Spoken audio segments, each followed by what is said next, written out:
Tourner des pommes de terre. Pommes cocottes. Choisir de petites pommes de terre de forme allongée.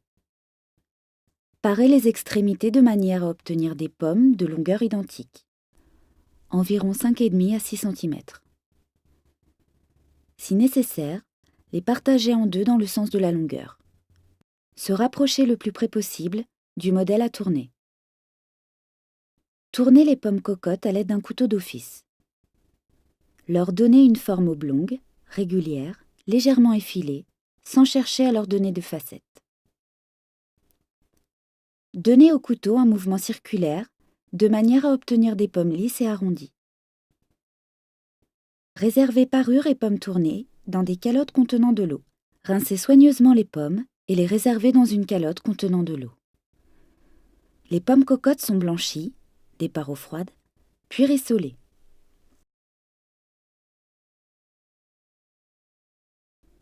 Pommes vapeur et pommes à l'anglaise. Choisir des pommes de terre de la grosseur d'un œuf, pour limiter la quantité de parure.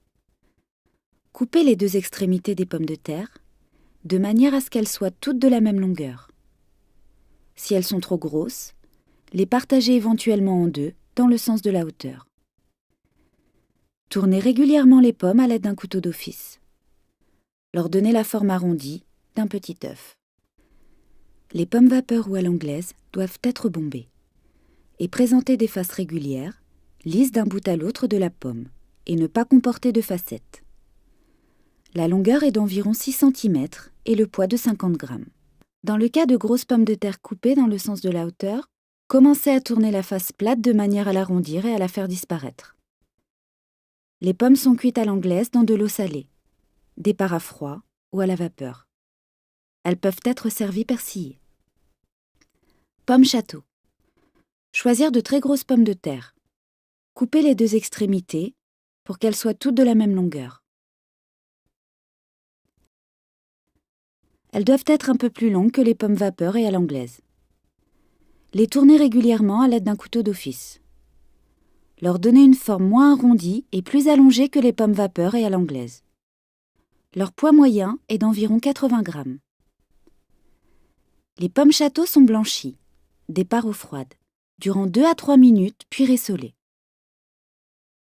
Elles entrent dans la composition de nombreuses garnitures.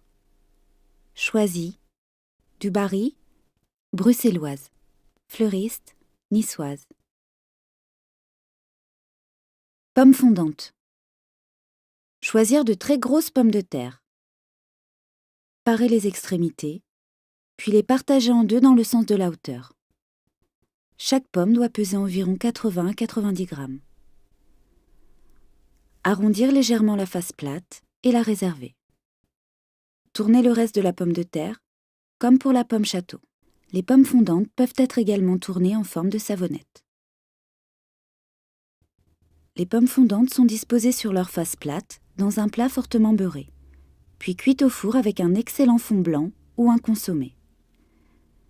Elles entrent dans la composition de nombreuses garnitures.